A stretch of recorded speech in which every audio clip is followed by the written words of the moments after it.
All right, we're about to rip it up. It's backstage. Ted Nugent, second show on the Music Made Me Do It 2 tour. Oh my God, it's Jason Heartless. Jason, what's up? Doing fantastic. Oh man, can you believe it? It's the summer, and it's the TED tour.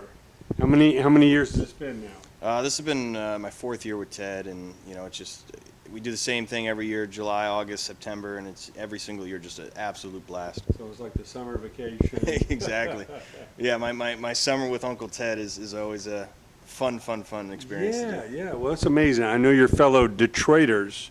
You know, Ted is very famously a Detroit native, of course, now living in Texas, which I guess is another interesting state like Michigan, and California, where I always say places like California and Texas are really like countries, they're so big, But you grew up in Michigan? Yeah. I was born and raised in Detroit, and it was I couldn't ask for a better place to find my roots and grow up in, because it's the working man's area in Detroit, and the music is such an iconic, legendary musicians that have came out of there. So being in that whole scene is just a phenomenal thing to do. Yeah. Now coming up, what was some of that first music that you heard that really spoke to you? Well, my dad was a musician, and so when I was very, very little, he was exposed me to his musical tastes, and so like the first bands that I really cut my teeth on when I was 2, 3, 4 years old was like the Sweet and T-Rex and Kiss, early Kiss, and Styx, so those four bands were the crucial, and Alice Cooper actually as well.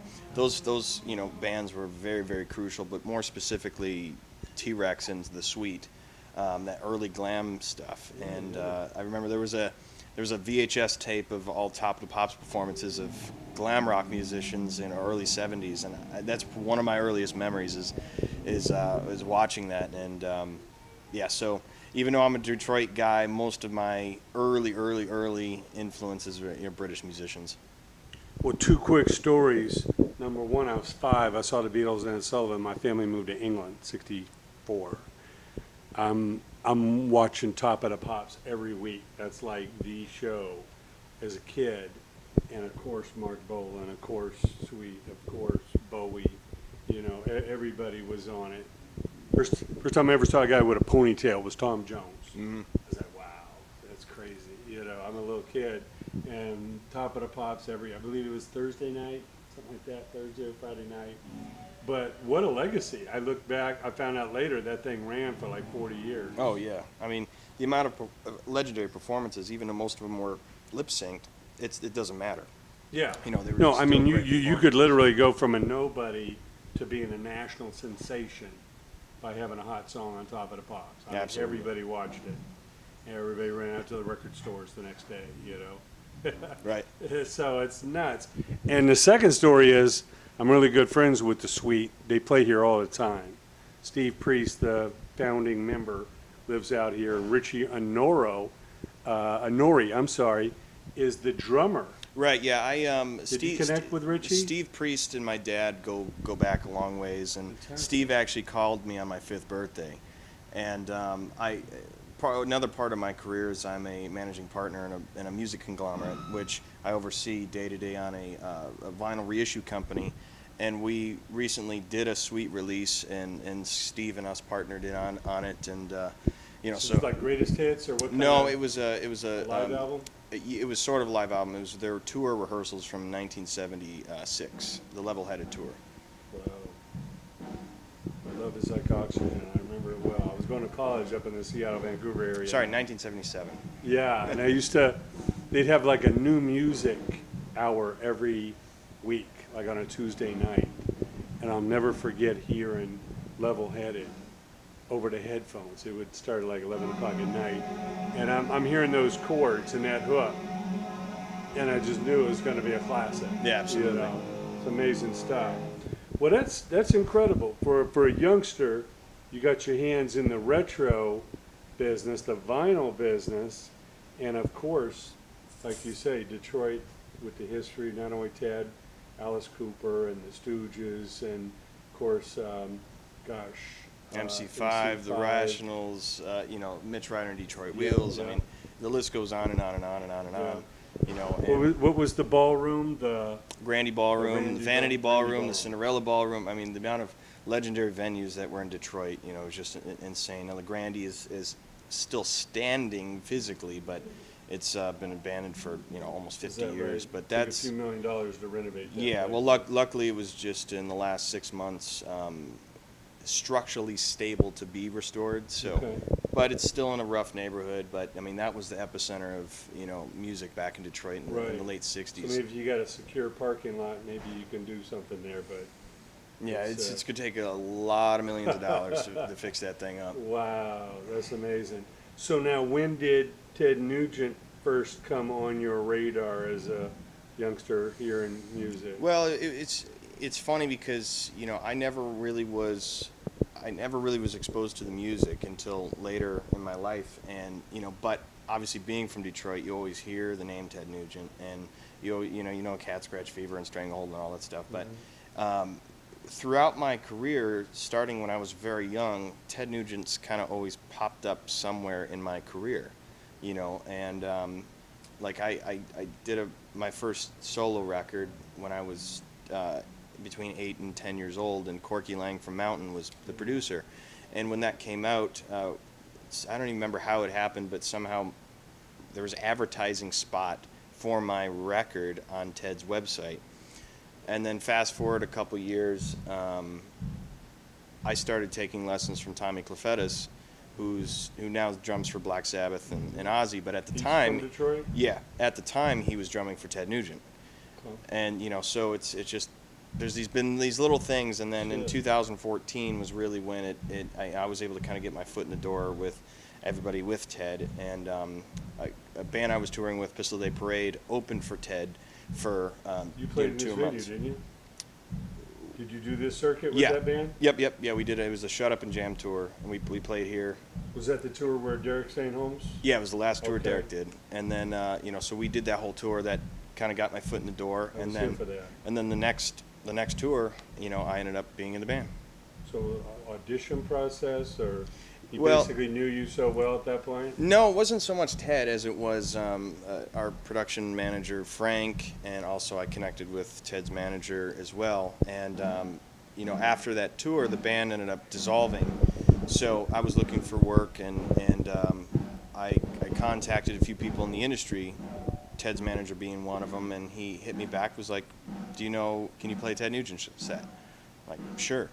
So I got a call from Ted a couple days later, and we talked about Detroit, talked about, you know, music, talked about what he wanted in a drummer, and I ended up flying down to Waco, Texas, like a week later, and sitting in a small little sweaty rehearsal room, and me and Greg Smith, the bass player, and Ted hashed through the tunes, and now here we are 4 years later.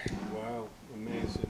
So what was that first tour like? Intimidating at all? No, I mean, you know, luckily I've been touring so long that it was just another tour for me, Okay. you know. But that was my first major tour with the headliner. Now I've done many tours opening, but that was the first headlining with a massive artist that I've done. How And many rehearsals did you have before the first show?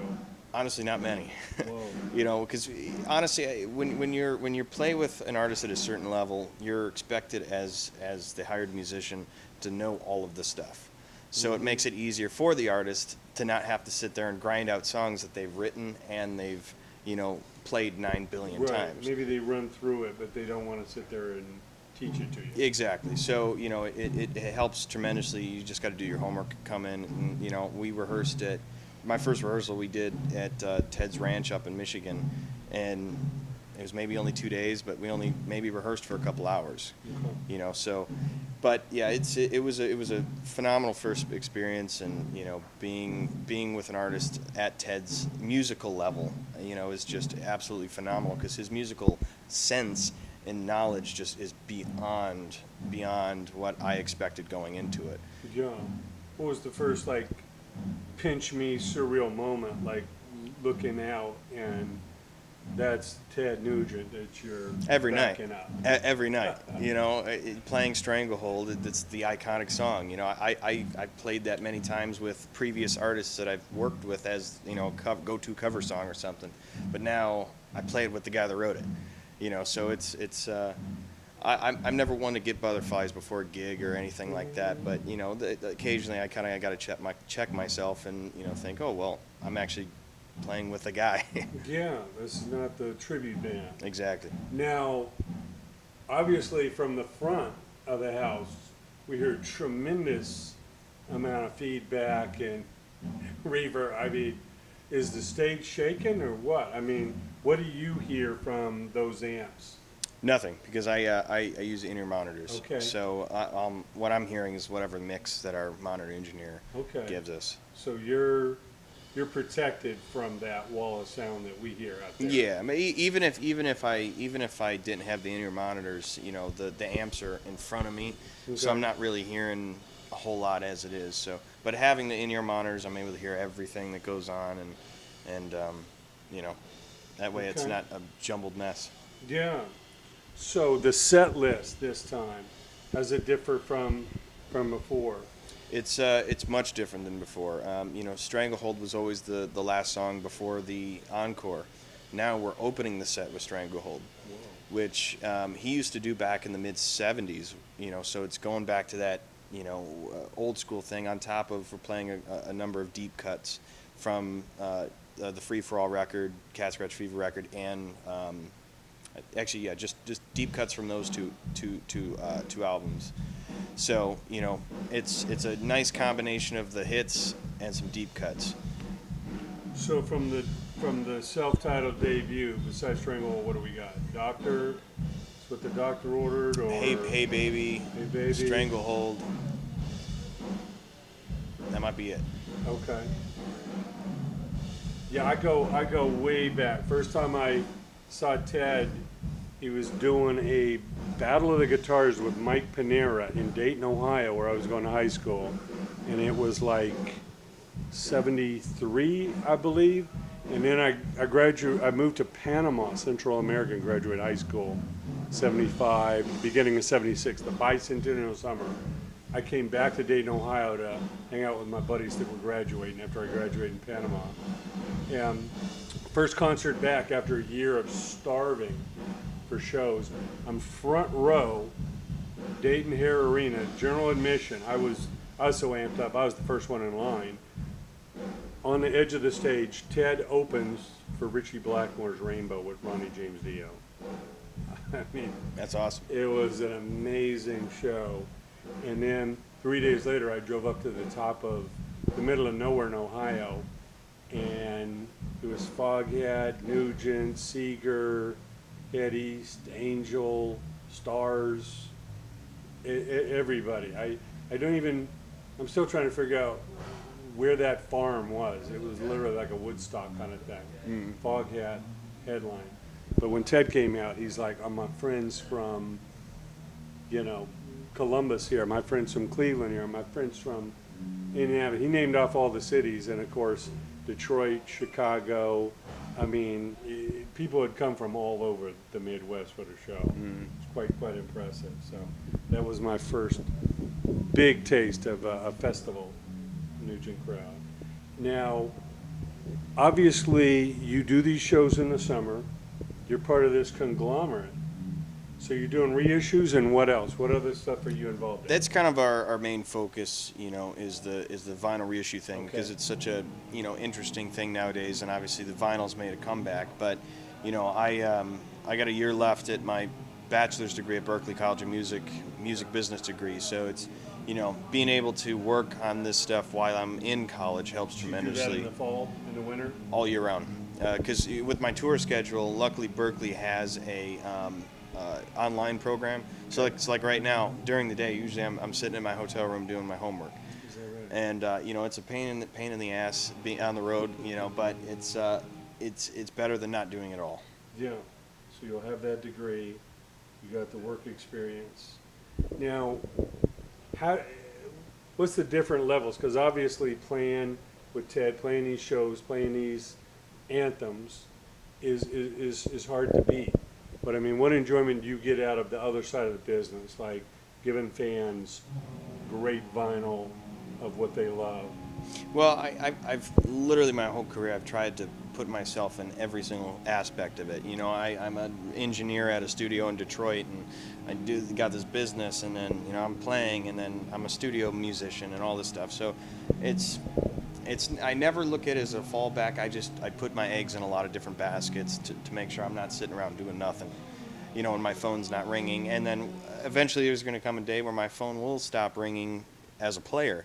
So I got to figure out, okay, well, what am I going to do? I don't want to be 50 years old, sitting in a little corner pub, trying to make $50 playing covers. Yeah, I used to be somebody. Right, exactly. Well, that's amazing, because I usually see the reverse. I see the guys that have been on the road for 40 years, and they're like, I don't know anything else. Exactly. And that's a scary thought. So you to have the foresight to come into this, like, you got the degree, you got the business, you enjoy the business, you know that a player, like an athlete, has their prime years. Exactly. Even though Ted's blown that. Yeah, right. Ted's like, Tom Brady times 10, I guess. Right, exactly. Now I know Ted's hearing has suffered the amazing onslaught of 50-some years on the road. I'm assuming he protects his ears at this point. Yeah, he's got hearing aids that that helped him tremendously and stuff like that. But it's Ted Nugent. His volume is not going to suffer. He's gonna come out and just absolutely blast people's skulls off. With his guitar tone. What advice do you have though for the younger players coming up? Wear that might not know about hearing protection. Wear earplugs. I can't play drums without hearing plugs. Now I can, if I don't have them, but I always try to make sure I have them, because I at one point in my life had a small bit of tinnitus, and I'd lay in bed and my ears would just ring, ring, ring, ring, ring, ring. I don't want to have that anymore. So I always try to make sure I'm protecting my ears and keeping it safe. Well, especially being a music lover, your ears are like one of your most valuable parts of your body. Yeah, absolutely. And I learned a long time ago. I've been to like 20,000 concerts in my days, and I don't even approach a club or a concert without professional earplugs. Absolutely. And I don't miss any of the sound. If you got good plugs, you got your ears protected. Yeah, absolutely. You know what I mean? What other advice do you have for the players coming up? Because obviously you've got a completely different industry out there. The so-called record deals are kind of out the window. The 3 so-called majors are not developing artists. Yeah. It's pretty much an indie entrepreneurial world out there. Maybe if you make enough noise like the Black Keys or something, somebody comes knocking. But what advice do you have for the bands or the players coming up? Well, as a musician, learning as many styles as possible and being a chameleon to all styles of music is the most important thing that you can ever do. Now, advice I would say for a band is make sure you have a team of people that know what they're doing. Because there's too many indies and independent artists that think, well, I read a book or I went to school, so I know what I'm doing. Yeah, exactly. So it takes a team of professionals that know what they're doing to break an artist. It takes a lot of money and it takes a lot of professionals that knows what they're doing to get you where you need to go. It's all a process, and there's steps that you have to take. It's not just put your music on Spotify and instantly, I'm Checks roll in. Exactly. Well, I've been in this business for 40-some years on the business side. Started as a player very early on, coming up in Ohio and Texas. But, I realized very, very early that my passion was to help talent grow. And, I always tell people, I use analogies either like a military analogy or a sports analogy. That team, that focus, that mind state, that dedication that it takes. But most importantly, that team. Absolutely. Because again, everybody can't be quarterback, everybody can't catch the ball, You don't have people blocking the ball, and they may never get thrown. Absolutely. So the team is very, very important. Now I know Ted's got a a hell of a team here. Is it a lot of people that have been with him for a long time? The last number of years we've had, pretty the standard crew, except for this year. We've got a couple new faces, because, other people go out with other artists and stuff. But, our production manager and front of house engineer has been with Ted for 15 years, and the bass player has been with Ted for, I think, 13 years. And, so and actually our tour manager has been with Ted since 1975. So, there are a couple of guys, that have been around, but, with every tour it comes and goes, certain, key things, but, it's still, when you're a professional in this industry, you walk into a situation, you're instantly a part of it. It's not like, a high school treatment where you're going to come in and be nervous and stuff. Everybody's working together. You're there for the same job. Yeah, everybody's been there, done that for other bands. Exactly. It's a pretty tightly oiled machine, I'm sure. Absolutely. Yeah. Well, congratulations on another tour. This sounds incredible. Opening with Stranglehold, I'm already got to brace myself. But I like that. I like the attitude. Like, you think I'm going to save it for the end? Watch this. Right. I'm going to follow it up. Exactly. Because a lot of bands make you wait to the end if that's, say, your favorite song. Exactly.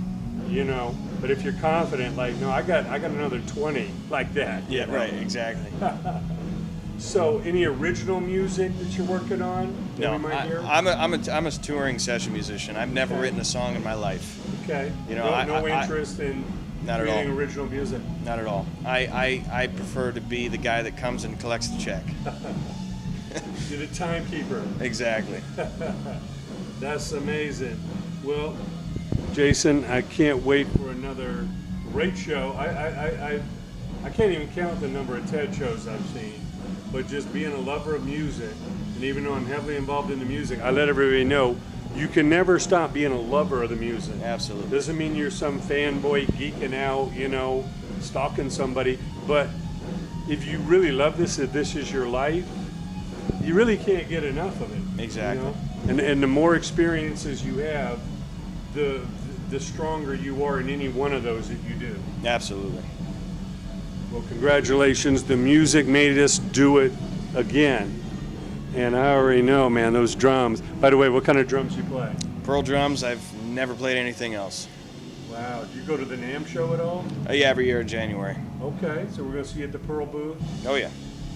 Who are the cymbals? Sabian cymbals, Vader drumsticks, Remo drum heads, LP percussion, 64 audio, in-ears, all that fun stuff. We run 10 years strong, one of the most popular sessions at NAMM. It's called Making Money, Making Music. It's all about the business. And I have a cross-section of agents and touring artists and producers and all that. We might have to reach out to you. And Yeah, absolutely. you can fit it in, man. Love Absolutely. To have you jump on the podium. Well, Jason, couldn't be more impressed, man. For the few years you've been on the planet, man, you have a very bright future. Thanks so much for being so courteous, and I know these walls are going to be shaking any day now. Absolutely, right. Any minute coming up. Yep. Thanks again.